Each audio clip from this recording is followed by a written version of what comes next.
저는 평생 제 며느리를 미워했습니다. 빈 병실 창문, 흰 커튼이 바람에 가볍게 흔들린다. 그런데 제가 완전히 틀렸다는 걸 알게 됐습니다. 하지만 그때는 이미 너무 늦었습니다. 이 이야기는 제가 직접 겪은 일입니다. 아니, 정확히 말하자면 제가 저질렀던 일입니다. 저는 평범한 할머니입니다. 72의 나이에 허리가 굽고 손마디마다 관절이 붉어졌습니다. 밥을 할 때도 걸을 때도 계단을 오를 때도 예전만 못하다는 걸 느낍니다. 하지만 몸이 쇠약해진 것보다 더 깊이 후회하는 것이 있습니다. 그것은 제 곁에 있던 한 사람을 오랫동안 제대로 보지 못했다는 것입니다. 그 사람의 이름은 수진이입니다. 제 아들의 아내, 제 며느리. 저는 수진이를 26해 동안 미워했습니다. 아니, 더 솔직하게 말할게요. 저는 수진이를 있는 그대로 보지 않았습니다. 제가 만들어 놓은 틀 안에서만 그녀를 판단했습니다. 며느리란 이래야 한다. 아들의 아내란 이런 사람이어야 한다. 그 틀을 벗어나면 저는 가차없이 가슴속으로 그녀를 재판했습니다. 그리고 매번 유죄 판결을 내렸습니다. 오늘 이 이야기를 꺼내는 이유는 제 잘못을 고백하기 위해서입니다. 그리고 혹시라도 저처럼 사랑하는 사람 옆에 서 있으면서 정작 그 사람을 보지 못하고 있는 분이 계신다면 지금이라도 늦지 않았다고 말해드리고 싶어서입니다.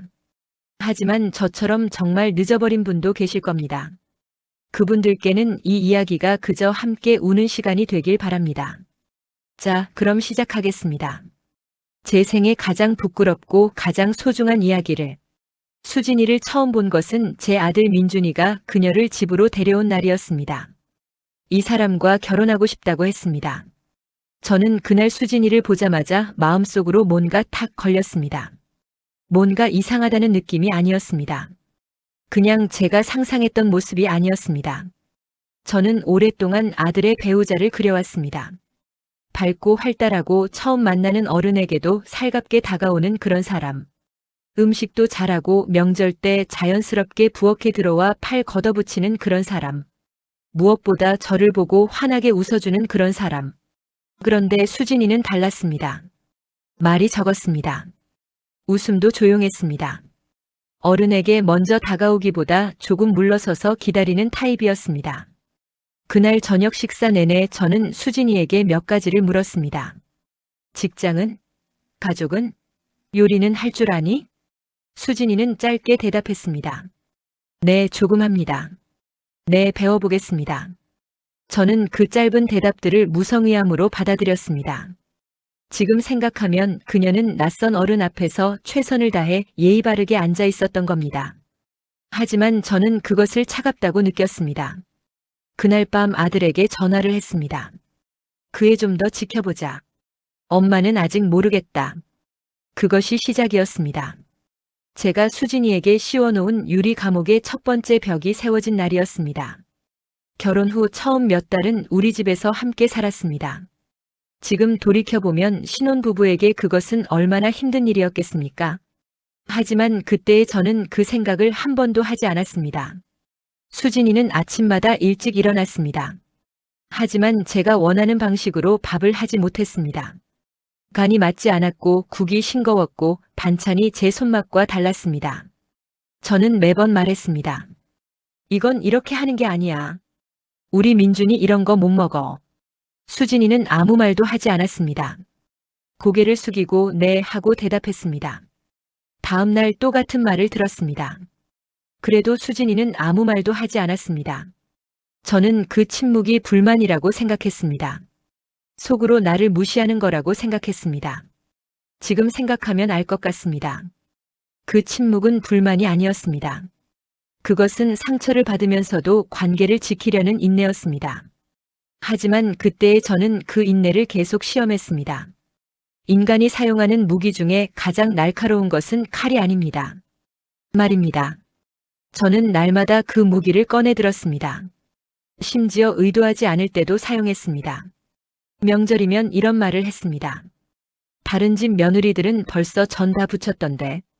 손님이 오면 이런 말을 했습니다. 우리 며느리는 좀 어수룩해서요. 집안일을 영 못 배웠나 봐요. 아들 앞에서는 이런 말을 했습니다. 민준아, 내가 아까운 줄 알아라. 이 애가 과연 너한테 맞는 사람인지 모르겠다. 지금 제 입으로 이 말들을 다시 꺼내는 것이 너무 부끄럽습니다. 하지만 그때의 저는 이것이 당연한 말이라고 생각했습니다. 시어머니는 원래 이런 말하는 사람이라고 생각했습니다. 한 번은 이런 일이 있었습니다. 수진이가 명절 음식 준비를 하다가 실수로 그릇을 깼습니다. 아이고, 손이 왜 이렇게 거칠어요? 이걸 어떻게 쓰나? 수진이는 무릎을 꿇고 깨진 그릇을 줍다가 손을 베었습니다. 손가락에서 피가 났습니다. 저는 그것을 보았습니다. 하지만 저는 먼저 달려가지 않았습니다. 조심을 해야지. 어쩜 이렇게 덜렁대니? 수진이는 피나는 손을 앞치마로 감싸며 고개를 숙였습니다. 죄송합니다, 어머니. 그 모습을 보면서 저는 아무 감정도 느끼지 못했습니다. 아니, 그것조차 제가 틀린 겁니다. 느끼지 못한 게 아니라 느꼈는데 덮어버린 겁니다. 그게 더 나쁜 일이었습니다. 생각해보면 수진이는 어디서도 편안하지 않았을 겁니다. 시댁에서는 시어머니 눈치를 봐야 했고 남편 앞에서는 아무 말도 못했습니다. 왜냐하면 민준이는 아내가 힘들다는 것을 알게 되면 엄마에게 직접 말할 사람이 아니었거든요. 아들은 선택하는 것을 무서워하는 사람이었습니다. 그래서 수진이는 혼자 다 삭혔습니다. 울고 싶을 때 어디서 울었는지 저는 모릅니다. 아마 화장실이었겠죠. 아마 남편이 잠든 밤이었겠죠. 저는 그 사실을 훨씬 뒤에야 알았습니다. 한 번은 친정 어머니와 통화하는 수진이 목소리를 우연히 들었습니다. 엄마, 나 괜찮아. 그냥 좀 피곤해서. 울긴 왜 울어?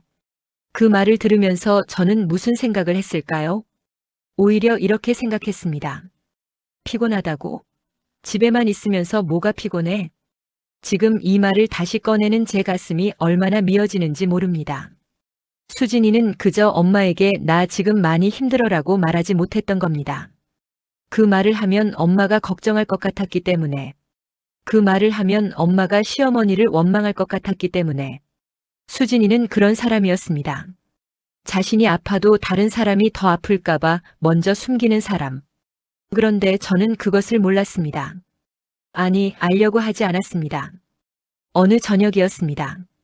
제가 수진이 뒤에 서서 말했습니다. 우리 민준이가 아까운 줄 알아라. 수진이가 돌아보지 않고 대답했습니다. 네, 어머니. 그 한마디. 그 짧고 낮은 한마디가 이 이야기의 모든 것을 담고 있습니다. 저는 그날 수진이의 뒷모습이 유난히 작아 보였던 것을 기억합니다. 어깨가 약간 내려가 있었습니다. 한쪽 손이 잠깐 설거지 통가에 얹혀 있다가 다시 움직였습니다. 그 모습을 보면서 저는 아무것도 느끼지 못한 채 방으로 들어갔습니다. 지금도 그 장면이 눈앞에 선합니다. 아마 죽는 날까지 선할 것 같습니다. 제가 쓰러진 것은 초겨울이었습니다. 마트에서 장을 보다가 갑자기 눈앞이 하얗게 변했습니다. 그 다음은 기억이 없습니다. 깨어났을 때는 병원 응급실이었습니다. 뇌혈관이 막혔다는 진단을 받았습니다. 쓰러진 자리에서 바로 처치를 받지 못했다면 더 심각했을 거라고 의사가 말했습니다. 눈을 떴을 때 제 곁에 있었던 사람은 수진이었습니다. 아들은 부산 출장 중이었습니다. 딸은 지방에 살았습니다. 수진이가 먼저 연락을 받고 응급실로 달려온 것이었습니다. 저는 눈을 뜨자마자 수진이를 보고 무슨 생각을 했을까요? 고마웠을까요? 아니었습니다. 저는 이렇게 말했습니다. 민준이는 어디 있어? 수진이가 조용히 대답했습니다. 지금 오고 있어요, 어머니. 제가 먼저 왔어요. 저는 그냥 눈을 감았습니다. 수진이의 마음에 또 하나의 상처가 생겼을 것입니다. 하지만 저는 그것을 몰랐습니다. 입원은 길어졌습니다. 처음에는 2주라고 했는데 한 달이 지나고 2달이 지났습니다. 아들 민준이는 일주일에 한 번, 많을 때는 2번 왔습니다. 회사가 바빴습니다. 프로젝트가 있었습니다. 저는 그게 이해가 됐습니다. 아들이니까. 바깥에서 돈 버는 사람이니까. 하지만 수진이는 매일 왔습니다. 출근 전에 들러서 아침 식사를 챙겨주고 퇴근 후에 들러서 저녁을 함께 먹었습니다. 주말에는 하루 종일 병실에 있었습니다. 처음에는 그게 당연하다고 생각했습니다. 며느리니까. 해야 하는 일을 하는 거니까. 하지만 시간이 지나면서 저도 알 수 없는 감정이 들기 시작했습니다. 어느 날 새벽 잠이 오지 않아 눈을 떴는데 수진이가 의자에 앉아 꾸벅꾸벅 졸고 있었습니다. 코트도 제대로 벗지 못한 채 퇴근 후 그대로 온 것이었습니다. 저는 오랫동안 그 모습을 바라봤습니다. 아무 말도 하지 않았습니다. 새벽 3시였습니다. 그래도 저는 마음을 열지 않았습니다. 왜였을까요? 지금 생각해보면 그것은 자존심이었습니다. 내가 그토록 미워했던 사람에게 고마움을 느끼는 것. 그것은 곧 내가 틀렸다는 것을 인정하는 일이었습니다. 26년 동안의 내 행동이 잘못이었다는 것을 인정하는 일이었습니다. 그 인정이 너무 무겁고 두려웠습니다. 그래서 저는 오히려 더 차갑게 굴었습니다. 죽은 좀 더 부드럽게 끓여야지. 이게 너무 뜨겁잖아. 수진이는 아무 말도 하지 않았습니다. 죽그릇을 가져가서 다시 끓여왔습니다. 그날 밤 저는 천장을 보며 생각했습니다. 나는 왜 이러는 걸까? 이 사람은 매일 이렇게 오는데. 아들도 아닌데. 하지만 그 생각도 잠들기 전에 덮어버렸습니다. 이유는 하나였습니다. 인정하기 싫었기 때문입니다. 나중에 병원 간호사에게 들은 이야기입니다. 수진이는 매일 병원에 오면서 간호사들에게도 인사를 했다고 합니다. 저 혹시 어머니 드시고 싶은 거 있다고 하시면 연락주세요. 주무시다가 힘들어하시면 바로 눌러주세요. 바로 달려올게요.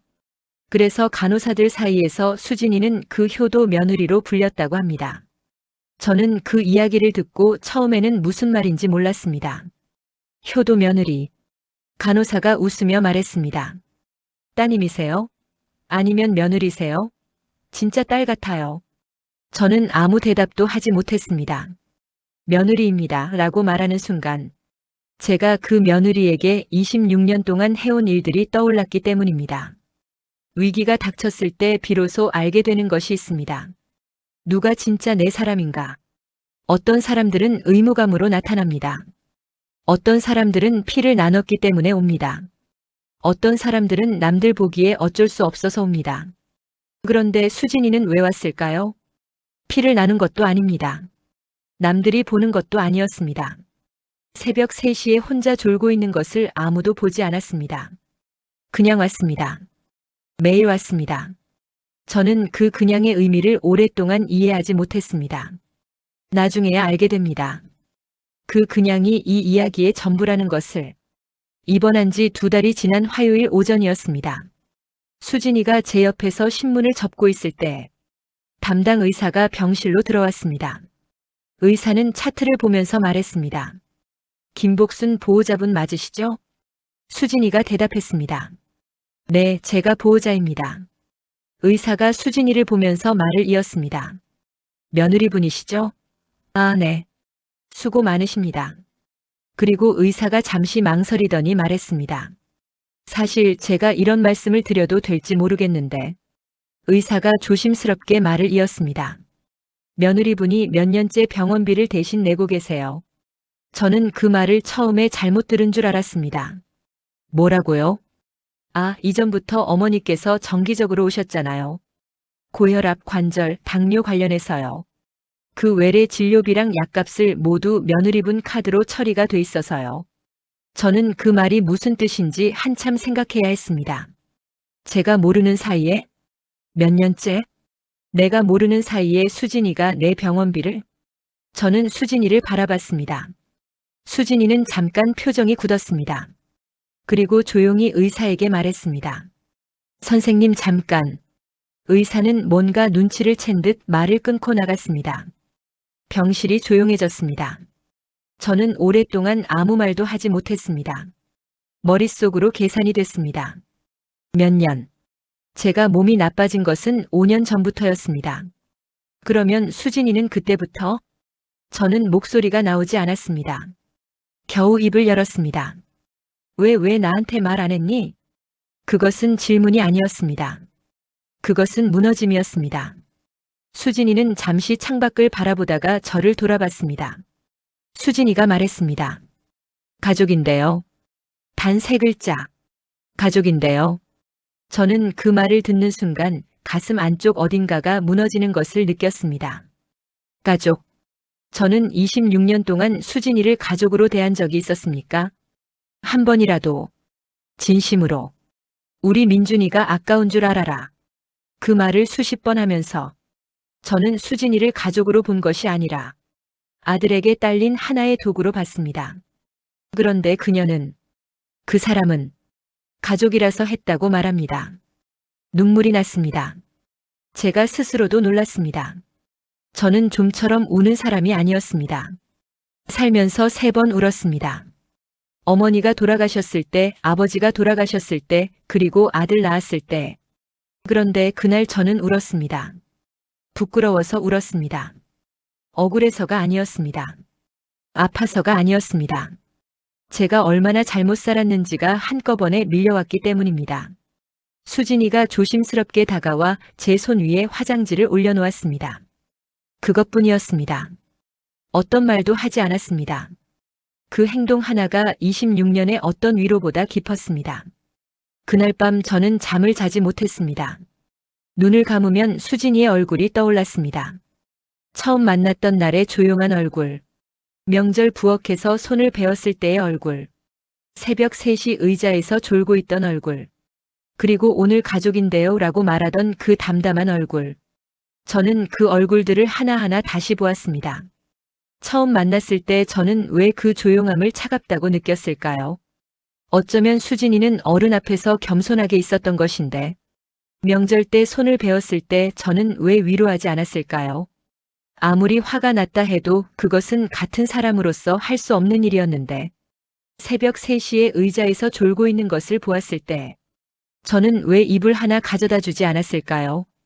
그날 밤 저는 제 인생을 처음부터 다시 돌아보았습니다. 저는 스스로에게 물었습니다. 나는 어떤 어머니였나? 아들에게는 좋은 어머니였을지 모릅니다. 밥을 챙기고 옷을 사주고 공부 뒷바라지를 했습니다. 하지만 아들의 아내에게는 어떤 사람이었습니까? 저는 이런 말들을 수십 번 했습니다. 우리 민준이가 너 때문에 힘들어. 다른 집 며느리들은 이렇게 해. 내가 더 노력해야지. 하지만 한 번도 이렇게 말한 적이 없었습니다. 수진아, 오늘 힘들었지? 수진아, 고마워. 수진아, 잘하고 있어. 단 한 번도. 저는 수진이에게 인간으로서의 존중을 준 적이 없었습니다. 그것이 제가 저질렀던 가장 큰 잘못이었습니다. 다음 날 아침 수진이가 왔습니다. 여느 날처럼 죽을 들고 조용히 들어왔습니다. 저는 말했습니다. 수진아. 수진이가 멈췄습니다. 저는 이름을 부른 것이 처음이라는 것을 그 순간 알았습니다.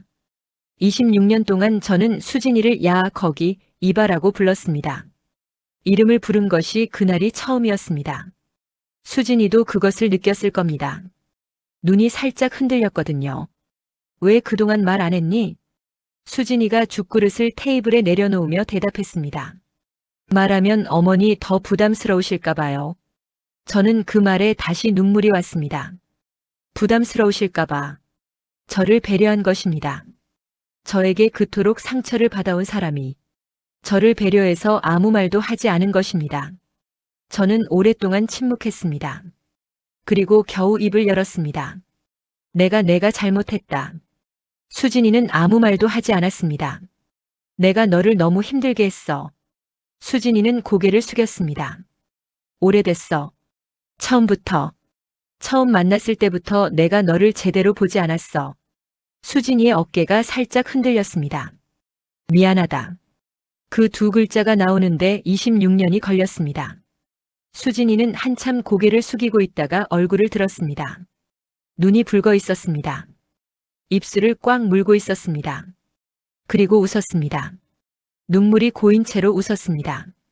어머니, 저도요. 저도 못했던 것 같다고. 더 먼저 다가갔어야 했는데, 더 자주 말을 걸었어야 했는데, 저는 그 말이 무슨 뜻인지 알았습니다.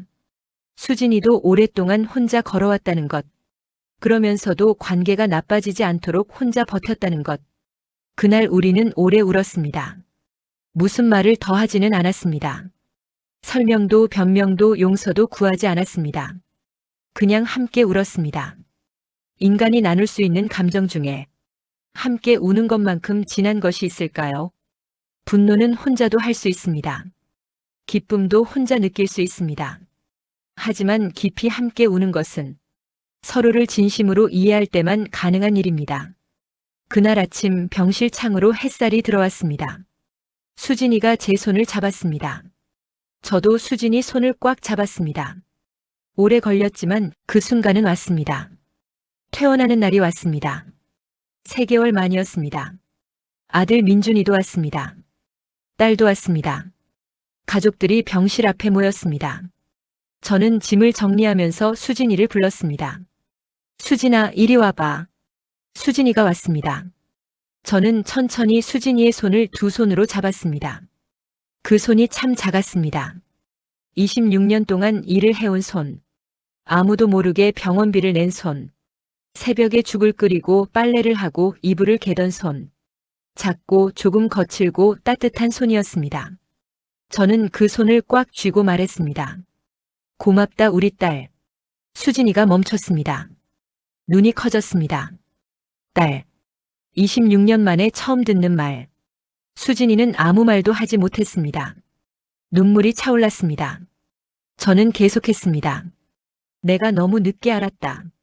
내가 얼마나 좋은 사람인지 처음부터 알아봤어야 했는데. 수진이가 입술을 꽉 물고 있다가 결국 울음을 터뜨렸습니다. 아들 민준이가 그것을 보고 눈을 피했습니다. 딸도 고개를 돌렸습니다. 그날 병원 복도에서 우리 둘은 한참 울었습니다. 집으로 돌아오는 차 안에서 저는 수진이 옆을 오래 바라봤습니다. 운전하는 옆모습. 가끔 신호에서 멈출 때 저를 한번 쳐다보고 웃는 눈. 26년을 알아온 얼굴인데 그날은 처음 보는 얼굴 같았습니다. 그것이 어떤 의미인지 저는 압니다. 사람은 변하지 않아도 됩니다. 내가 그 사람을 보는 눈이 바뀌면 그 사람은 전혀 다른 사람이 됩니다. 수진이는 변한 것이 하나도 없었습니다. 말이 적고 조용하고 살갑지 않은 것은 여전했습니다. 하지만 이제 저는 압니다. 말이 적은 것은 신중한 것이고 조용한 것은 깊은 것이며 살갑지 않은 것은 진심이 없는 게 아니라 표현 방식이 다른 것이라는 것을. 퇴원 후 저와 수진이는 많은 것이 달라졌습니다. 크게 달라진 건 없었습니다. 드라마처럼 껴안고 매일 통화하고 여행을 가고 그런 것이 아니었습니다. 작은 것들이 달라졌습니다. 수진이가 오면 이제는 이름을 부릅니다. 수진아 왔어? 밥을 먹고 나면 이제는 말합니다. 맛있었어. 고마워. 그리고 수진이도 달라졌습니다. 예전보다 조금 더 웃고 조금 더 말을 합니다. 가끔은 먼저 다가와서 말을 건넵니다. 어머니, 어제 주무셨어요? 얼굴이 좋아 보여요. 그 말이 얼마나 좋은지. 사람이 사람에게 줄 수 있는 가장 큰 것은 거창한 게 아닙니다. 그냥 바라봐주는 것. 이름을 불러주는 것. 오늘 어때요? 라고 묻는 것. 저는 지금도 가끔 그 시절을 생각합니다. 내가 만약 조금 더 일찍 눈을 떴더라면, 내가 만약 내 틀을 조금 더 일찍 깼더라면, 우리는 더 많은 시간을 함께 웃을 수 있었을 텐데, 수진이는 더 일찍 편안했을 텐데. 하지만 어쩌겠습니까? 사람은 준비가 될 때 비로소 보기 시작합니다. 그것이 26년이 걸린 것은 제 느림 때문입니다. 이 이야기를 지금 듣고 계신 분들 중에 혹시 저처럼 누군가를 오해하고 있는 분이 계십니까? 혹시 자신이 만들어 놓은 틀 안에서만 상대를 보고 있는 분이 계십니까? 그 틀을 지금 내려놓으십시오. 아직 늦지 않았습니다. 저처럼 병실에서야 깨닫는 일이 생기기 전에 지금 옆에 있는 사람의 이름을 불러주십시오. 오늘 괜찮아? 고마워. 잘하고 있어. 그것으로 충분합니다. 그것이 전부입니다. 오늘 이 이야기를 끝까지 들어주셔서 감사합니다. 저는 이 이야기가 그냥 한 할머니의 후회담으로 끝나지 않기를 바랍니다. 누군가에게는 오늘 용기를 낼 이유가 되길 바랍니다. 누군가에게는 오늘 전화 한 통을 할 이유가 되길 바랍니다.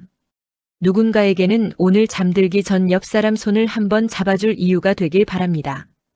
가족이라는 것은 피로만 묶이는 것이 아닙니다. 매일 조금씩 서로를 바라보면서 만들어가는 것입니다. 수진이는 그것을 알고 있었습니다. 저는 그것을 26년 만에 배웠습니다. 당신은 지금 옆에 있는 사람을 얼마나 보고 계신가요? 여러분, 오늘 함께 해주셔서 진심으로 감사합니다. 저는 여러분을 사랑합니다. 오늘 하루도 참 잘 살아오셨습니다. 오늘 이야기가 마음에 닿으셨나요? 이 채널은 따뜻하고 뭉클한 순간들을 전합니다. 좋아요와 구독은 저에게 큰 힘이 됩니다. 그리고 이 이야기가 당신의 누군가에게 닿았으면 하는 마음으로 공유도 부탁드릴게요. 다음 이야기로 찾아오겠습니다. 고맙습니다.